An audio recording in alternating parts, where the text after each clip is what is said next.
Crimea map पर कहाँ है? आप में से कुछ लोग कहेंगे अरे खूब अच्छे से जानते हैं सर, यूक्रेन के नीचे की तरफ क्रीमिया। अरे आज की घटना का जो सबसे बड़ा पॉइंट है वो जानने के लिए आपको बहुत ज़्यादा ज़रूरी है इस मैप को एक बार ढंग से देखना और उसको तसल्ली से समझना। क्यों ज़रूरी है आइए मैं आपको बताता हूँ। एक बार जरा इस मैप को ध्यान से देखिए। ये मैप पेपर के अंदर कईयों बार पूछा गया है। कैसे कैसे पूछा गया है वो मैंने मेरी क्लासेस में कई बार कराया है, फिर भी मैं एक बार परिचर्चा कर लेता हूँ।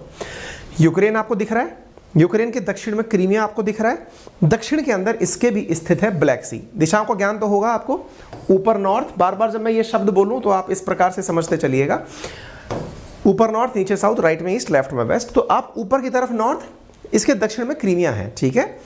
2014 के अंदर इस पर कब्जा होता है। अब एक चीज़ को ध्यान से सुनिएगा, क्रीमिया से रशिया कितना दूर है? अब टेक्निकली देखो आप, ये क्रीमिया, ये यूक्रेन, आप पहले यूं जाओगे यूक्रेन, यूक्रेन से होते हुए आप इधर जाओगे रशिया। आपके दिमाग में सीधा सवाल आएगा, अच्छा गुरुजी आपको दिख नहीं रहा है कि सामने भी तो रशिया है? मैं कहा दिख तो मुझे बहुत अच्छे से रहा है पर आपको नहीं दिख रहा है शायद, ये देखो समुद्र है। बोले हाँ दिख रहा है, पर बोले सर ये समुद्र है तो क्या हुआ? यहाँ पर देखो आप इस समुद्र को ध्यान से, ये समुद्र क्रीमिया से थोड़ा सा दूरी पर बना हुआ है। यहाँ पर ना ये जो जगह आपको दिखाई दे रही है, आप पूछेंगे ये कौन सा समुद्र है, ये कौन सा सी है? इसका नाम है सी ऑफ अजोव, ठीक है। सी ऑफ अजोव, यहाँ पर एक सिटी है, इसका नाम है कर्च। सी ऑफ अजोव ब्लैक सी से जुड़ते समय यहाँ पर एक स्ट्रेट रखा हुआ है। क्या रखा हुआ है? स्ट्रेट। अब ये स्ट्रेट क्या होता है? स्ट्रेट यानी कि दो समुद्रों को आपस में जोड़ने वाली जगह। दो समुद्र हैं, ऊपर अजोव है, नीचे ब्लैक है, जो जगह जोड़ती है उसे स्ट्रेट कहते हैं। इस स्ट्रेट में से जहाज़ों को आप पार कर सकते हैं। इस वजह से ये दोनों एक दूसरे से दूर ही हैं। लेकिन विचार करिए, यदि मैं इस स्ट्रेट पर पुल बना दूं, यूं इधर की तरफ पुल बना दिया जाए तो इधर से इधर आने में कोई दिक्कत ही नहीं होगी। जब भी कोई आना चाहेगा इधर से इधर उठ के आराम से आ जाएगा। आपको इतना लंबा रूट जाने की तैयारी करनी नहीं पड़ेगी। यही किया पुतिन ने। क्या किया? उन्होंने रशिया से क्रीमिया जाने के लिए एक पुल का निर्माण करवाया। ध्यान से समझना इस बात को, ये इतनी आसान बात नहीं है, क्योंकि समुद्र के ऊपर पुल बन रहा था। कितना लंबा पुल था? 19 किलोमीटर लंबा, 12 मील लंबा ये पुल था। 19 किलोमीटर इस लंबे पुल को बनाया क्यों गया था? उम्मीद है आपको अच्छे से समझ में आ गया होगा कि रशिया को क्रीमिया से जोड़ना था, इसलिए बनाया गया था। क्लियर? अच्छा सर ये ज़्यादा महत्वपूर्ण जगह है क्या? मैं समझ नहीं पा रहा क्यों इतना मायने रखता है ये इसलिए मायने रखता है क्योंकि रशिया को क्रीमिया पर तो कब्जा करना ही था, लेकिन इस सी ऑफ अजोव, कर्च स्ट्रेट, इन पर भी कब्जा करना था। कैसे? आइए मैं आपको दिखाता हूँ। थोड़ा आगे चलते हैं। दुनिया को मैप के माध्यम से जब आप समझने लगेंगे तो आपको बहुत सी बातें क्लियर होने लगेंगी। कहते हैं दुनिया के मध्य में जो सागर है उसे भूमध्य सागर कहते हैं। ये रहा भूमध्य सागर, जिसे आप मेडिटेरेनियन सी के नाम से जानते हैं। हम सी ऑफ अजोव से चलना शुरू होते हैं। इधर से निकलते ही हमें एक स्ट्रेट मिलती है जिसका नाम कर्च स्ट्रेट है। आप ब्लैक सी से होते हुए बाहर आते हैं, यहाँ आकर आपको तुर्की मिलता है, तुर्की का इस्तांबुल वाला हिस्सा मिलता है।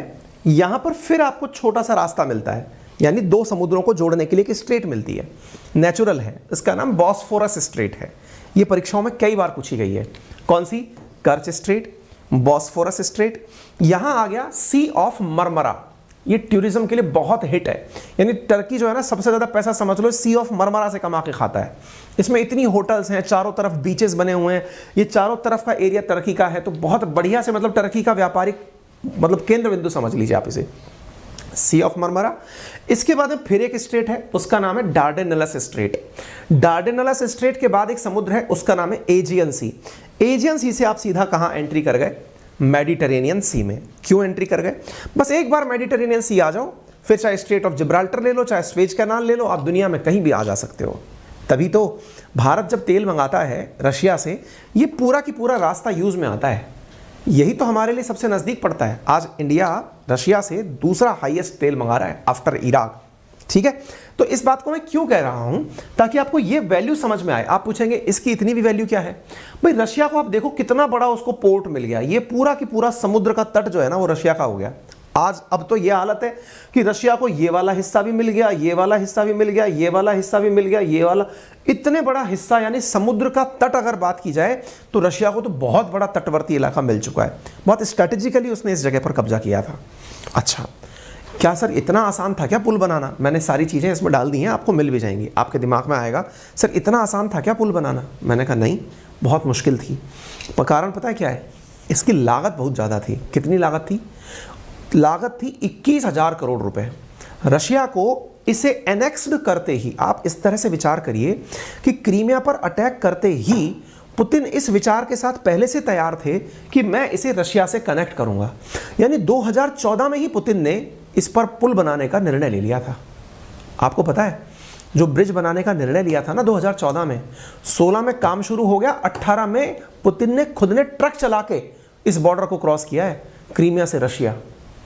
हल्के में मत लेना, कंस्ट्रक्शन भी बहुत तेजी से किया गया। 19 किलोमीटर का ब्रिज यूरोप का सबसे बड़ा ब्रिज है, समझिए। अब आप यहां पर क्या न्यूज़ देख रहे हैं, जरा इसको इधर देखें। यहां मैंने जिस ब्रिज की बात करी उस ब्रिज के बाद आप ये न्यूज़ देखें। ये न्यूज़ है 8 तारीख की। पुतिन का बर्थडे कब था? 7 तारीख का।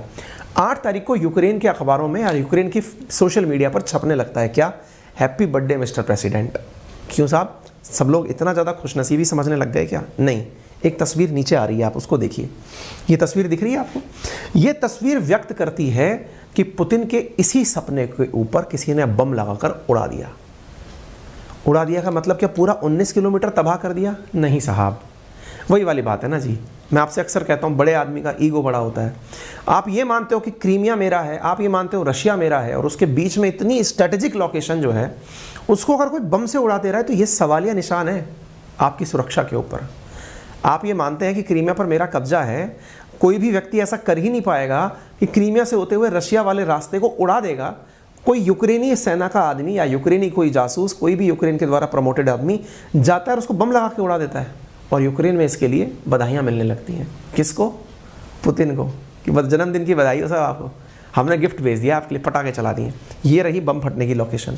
आपको उम्मीद है कि पूरी तरह से पिक्चर क्लियर हो गई होगी। एक तरफ क्रीमिया, एक तरफ रशिया, दोनों को जोड़ने वाला ब्रिज, ब्रिज के ऊपर लगाया बॉम्ब, ये बॉम्ब लगाने की लोकेशन, ब्रिज ब्लास्ट हो गया। ये देखिए आप। अब इंटरेस्टिंगली देखिए, अब 21,000 करोड़ का ब्रिज बनाए तो हल्का फुल्का तो होगा नहीं। पुतिन ने बहुत ही स्ट्रेटेजिकली दिमाग लगाया था इसके लिए। क्या दिमाग लगाया था बताऊं? दिमाग उसने ये लगाया था भाई कि यहाँ से यहाँ जाने के लिए सड़क भी होगी और ट्रेन का रास्ता भी होगा। सड़क और ट्रेन एक साथ बनाए गए, थोड़ी थोड़ी दूरी पर बनाए गए। सड़क मार्ग ऑब्वियसली बात है, अपन जैसे लोग आ जा सकते हैं। ट्रेन मार्ग, इनको ऑयल को इधर से उधर भेजना है तो काम आएगा। मतलब हम लोग सोचते हैं किसी जगह को कब्जा करने के बाद में वहाँ पर क्या किया जाए, ये सपने से परे है। ये पहले से क्लियर था कि मुझे क्या करना है। अब आप सोचो किसी उड़ाने वाले ने भी क्या टेक्निकल काम किया है, बहुत ही विचार करके किया गया ब्लास्ट है। कैसे? आप फोटो देखना एक बार। ये जो आपको ऊपर दिख रहा है, ये आग लगती हुई जो जगह दिख रही है, ये क्या है पता है? डीजल ले जा रही ट्रेन है, इसमें फ्यूल भरा हुआ है। ट्रेन में ब्लास्ट हुआ है क्या? नहीं। आप नीचे टूटा हुआ पुल देखो, अभी दिखाई देगा आपको। ये पुल दिख रहा है, इस पुल के ऊपर कोई ट्रक गया, उसमें विस्फोटक भरे हुए थे। और टाइमिंग देखो, वो ट्रक फटा भी तब, जैसे कोई ड्रोन से चला रहा हो ना, ऐसी हालत थी। वो फटा भी तब जब ऊपर से ट्रेन निकल रही हो। मतलब आप ट्रेन में बम लगाते, पॉसिबल नहीं था। आपने नीचे इतना तेज ब्लास्ट किया कि ऊपर ट्रेन में आग पकड़ गई। लॉजिक देखो आप, ट्रेन रुकी हुई नहीं थी, ट्रेन चल रही थी, ट्रक को इस प्रकार से भेजा गया। और तो और ये पूरी की पूरी जगह अगर आप देखें तो ये वो जगह जिसके ऊपर रशिया का कब्जा है। और इस तरह से करना, ये सीधा सीधा चैलेंज देना है कि आपके क्षेत्र में घुसकर हम ऐसी हरकतें कर रहे हैं। उम्मीद है आपको ये बात अच्छे से समझ में आ गई होगी। ये बहुत बड़ा सेटबैक है, तभी हर अखबार की सुर्खियों में है। Massive blast cripple part of Crimea Russia bridge, the blow Putin war effort. इस तरह से पुतिन को बहुत बड़ा साख पर नुकसान पहुंचा है कि यार ये तो बेइज्जती हो गई। दुनिया में मैं कह रहा हूं, मैं अंदर अटैक कर रहा हूं, कोई मेरे अंदर ब्लास्ट कर जा रहा है। आइए मैं इसके बारे में थोड़ा विस्तार से बताता हूं। Blast damage Crimea central Russia war effort, ये आप देख सकते हैं। ये क्या था, अभी थोड़ा सा मैं इसके बारे में आगे भी चाहे तो आपको बता सकता हूं। कर्च रेलवे ब्रिज को सिंबल के तौर पर देखा जाता था कि क्रीमिया के ऊपर रूस का कब्जा हो चुका है। 2014 में बना था, 19 किलोमीटर लंबा था। आपको ये जानकारी होगी कि आप पूछेंगे तो सर एक बात बताओ, सी ऑफ अजोव से अगर कोई व्यक्ति ब्लैक सी में आना चाहेगा तो पुल बन गया, तो जहाज कैसे निकलेगा? इसके नीचे बाकायदा एक ऐसा हिस्सा बनाया गया जिसके नीचे से जहाज आ जा सकते हैं। यानी पुल के नीचे से जहाज आने जाने की पूरी व्यवस्था है। ये रहा, इस हिस्से को कोई नुकसान नहीं पहुंचा है। अब आप पूछेंगे 21,000 करोड़ का नुकसान हो गया क्या? नहीं, साख को बहुत बड़ा नुकसान हो गया।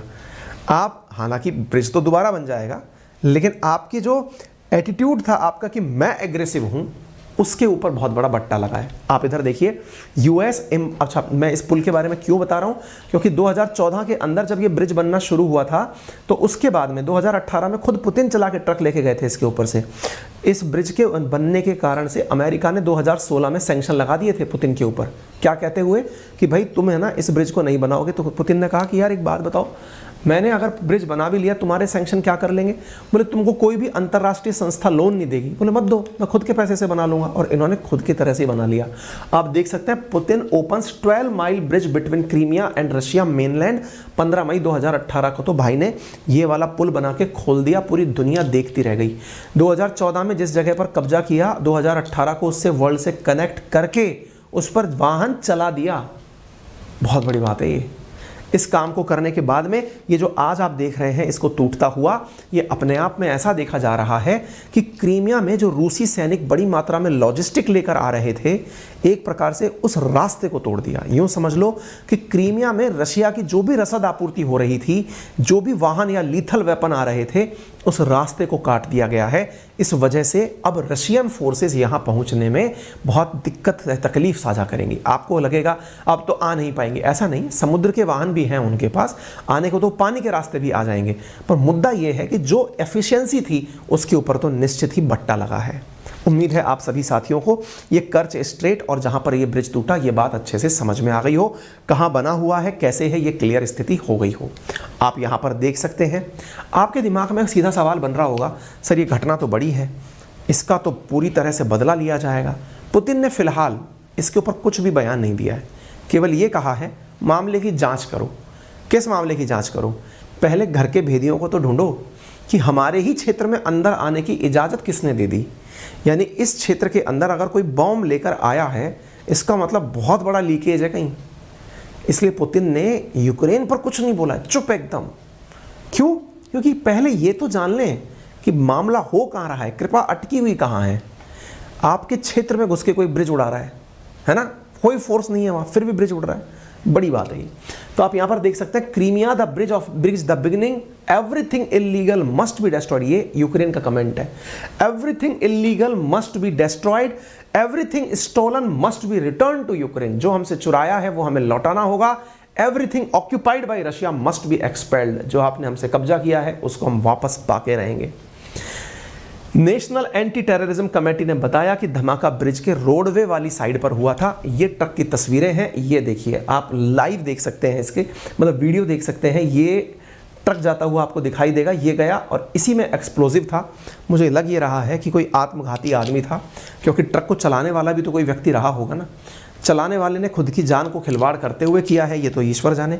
क्रेमलिन के स्पोक पर्सन ने कहा है कि आगे का कोई भी फोरकास्ट नहीं है कि कब तक ये ब्रिज खत्म मतलब सही हो पाएगा, लेकिन पुतिन ने इसकी जांच के आदेश दे दिए हैं। Putin order inquiry into Crimea bridge fire, कि पता करो कि यार कहानी थी क्या।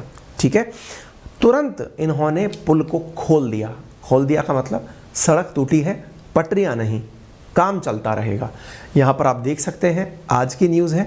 पुतिन ने कहा कि हम इस ब्रिज में जो ट्रेन का रास्ता है वो नहीं बंद करेंगे, वो चलता रहेगा। एक ट्रेन जली कोई बात नहीं, काम चलता रहेगा। इन्होंने ओपन कर दिया है और पानी के नीचे से जाने वाले जो जहाज थे उनका तो रास्ता ऑलरेडी चालू है इंटरेस्टिंग। तो ये आप देख सकते हैं। तो इन्होंने कहा it is too early to ascertain the method of attack and the range of implications. दुनिया इस बात को लेकर के बड़ी चिंतित है कि अब इस बारे में ये अंदाज लगा पाना बहुत मुश्किल है कि क्या होगा, लेकिन हुआ तो बहुत बड़ा है। यूक्रेन ने इससे पहले खुद ने स्वीकार किया था कि रशिया पर जो 3 बड़े अटैक हुए हैं या नुकसान जो हुआ है उनके पीछे वही हैं। पिछले कई दिनों से ऐसा हो रहा है कि यूक्रेन क्रीमिया के अंदर टारगेट करके हमले कर रहा है। क्यों? क्योंकि रशिया काफ़ी कंफर्टेबल है क्रीमिया के अंदर। उन्हें लगता है 2014 से हम यहाँ पर हैं, तो यूक्रेन बड़ा टारगेट करके क्रीमिया में हमले कर रहा है, जिससे कि रशियन फोर्सेस के हौसले टूट जाएं। आप देख सकते हैं, ये 18 अगस्त की खबर है, ये 10 अगस्त की खबर है। यहाँ हर जगह जहाँ देख रहे हो यूक्रेनियन फोर्सेस क्रीमिया के अंदर धमाके करवा रही हैं। चाहे आप उठाकर 7 सितंबर की खबर देख लीजिए, जहाँ जो भी हमले हो रहे हैं यूक्रेनियन फोर्सेस करवा रही हैं। मैं बताऊँ आगे क्या होने वाला है। आगे कुछ होना हो, केवल इतना ज़रूर जान लो कि अब ये आने वाली स्थिति में अगर कल को मान लीजिए एक बार युद्ध समाप्त भी हो गया, एक बार हम मान लेते हैं कि चलिए कोई बात नहीं, युद्ध को रोक दिया गया, कुछ भी अगर स्थिति बन भी गई, क्योंकि युद्ध रुकने की स्थिति नहीं है, मैं आपको अलग स्थिति में ले जा रहा हूँ, आतंकवाद कभी ख़त्म नहीं होगा। यहीं से आतंकवाद पनपता है और ये स्टेट स्पॉन्सर्ड टेररिज्म होगा। कैसा आतंकवाद होगा? दोनों ही तरह का। इधर से यूक्रेनियन फोर्सेस जो हैं या फिर यूक्रेन की जो सरकार है वो सेना को तो भेज नहीं सकती। आतंकवाद अल्टीमेटली है क्या? जिनके मंसूबे हैं वर्दी में नहीं जा सकते, वो लोग सादा वर्दी के अंदर आतंकियों को भेज देते हैं, खुद ही चले आते हैं उन क्षेत्रों के अंदर जहां पर ऑलरेडी किसी का कब्जा है या फिर जिसने अपना कह दिया है, उनमें आकर के बम गोले फाड़ना। यूक्रेन के द्वारा इस प्रकार की हरकतें आगे होती रहेंगी। रशिया के लिए ये काम ज़्यादा आसान अब होने वाला है नहीं। क्यों? क्योंकि उसको भी दिख गया है कि जब उसकी इतनी स्टेबल पोजीशन में कोई ब्लास्ट कर सकता है, इसका मतलब मामला तो चैलेंज से भरा है। हालांकि रशिया ने हाल ही में थोड़ा चेंज करते समय अपने यहाँ के जो एयरफोर्स जनरल हैं उनको इसकी जिम्मेदारी दी है कि यहाँ से आगे का जो वॉर है अब वो आगे लेके चलें। ये यूक्रेन के जो नए एयरफोर्स हैं, जो जनरल इन्होंने लिए हैं, जिनके माध्यम से ये काम आगे बढ़ाया जाएगा, उनको पहले भी कई प्रकार के वॉर टैक्टिक्स का बहुत बड़ा अनुभव है, उनके पास सारी जिम्मेदारी दी गई हैं। फिलहाल के लिए इतना ही। बाकी अन्य जो जानकारियां हैं वो आपके सामने मैंने काफ़ी सारे वीडियोस के माध्यम से इसी चैनल पर डाली हुई हैं, आप उन्हें देख सकते हैं। रूस का यूक्रेन पर 15% हिस्सा, रूस ने छुड़ाए अपने 3 शहर, जो रूस यूक्रेन की जो भी अपडेटेड खबरें हैं वो मैंने भर भर के आपको दी हुई हैं। आपके पास संडे का दिन अगर समय है तो निकाल के सारे वीडियो सुन लीजिए। अभी के लिए इतना ही। सेशन पसंद आए तो इसे ज़रूर अपने सभी साथियों से साझा करें। चैनल पर नए हैं तो सब्सक्राइब कर लें, वीडियो को लाइक करना बिल्कुल ना भूलें। मेरा रेफरल कोड है अंकित10, जिसका यूज़ करके आप अनअकैडमी पर पा सकते हैं एसएससी कैटेगरी में 20% डिस्काउंट। ये मुझे अभी अपडेट हुआ है, वो 20% डिस्काउंट का ऑफ़र अभी ख़त्म नहीं हुआ है, आप उसका लाभ ले सकते हैं। मैं बार बार 10% ही कह रहा था, वहाँ पर 10% इनबिल्ट कर दिया है और अंकित 10 से 10% एक्स्ट्रा मिल रहा है। तो यदि आप एसएससी कैटेगरी के विद्यार्थी हैं तो इस तरह से कर लें। यूपीएससी के विद्यार्थी हैं तो आपके लिए प्लस और आइकॉनिक 2 प्रकार के कोर्सेज़ हैं। इनमें मेंटरशिप वाला कोर्स आइकॉनिक है, जिसमें आपको प्रॉपर एक एडुकेटर उपलब्ध होता है पूरा रास्ता आपको बताने के लिए। बढ़िया किताबें उपलब्ध होती हैं, लाइव क्लासेज इंडिया के टॉप एडुकेटर्स के द्वारा ली जाती हैं, बहुत बढ़िया कंटेंट आपको पढ़ने के लिए उपलब्ध कराया जाता है। जो भी क्लासेस पढ़ी जा रही हैं उन्हें आप मल्टीपल टाइम पढ़ सकते हैं जब तक आपके पास सब्सक्रिप्शन है। आप घर बैठे भी बहुत दूर से भी अपने एडुकेटर से बातचीत कर सकते हैं, जब आप चाहें उनसे सवाल जवाब कर सकते हैं, डाउट क्लासेस का लाभ ले सकते हैं। ये तमाम फीचर बहुत ही नॉमिनल रेट्स में हैं। उसके बावजूद भी अगर आपको लगता है आपको लोन लेने की आवश्यकता है तो आप 0% इंटरेस्ट रेट पर इजी EMI ऑप्शंस के साथ कोर्सेज को परचेज कर सकते हैं। फिलहाल के लिए इतना ही। अपना ख्याल रखें। धन्यवाद।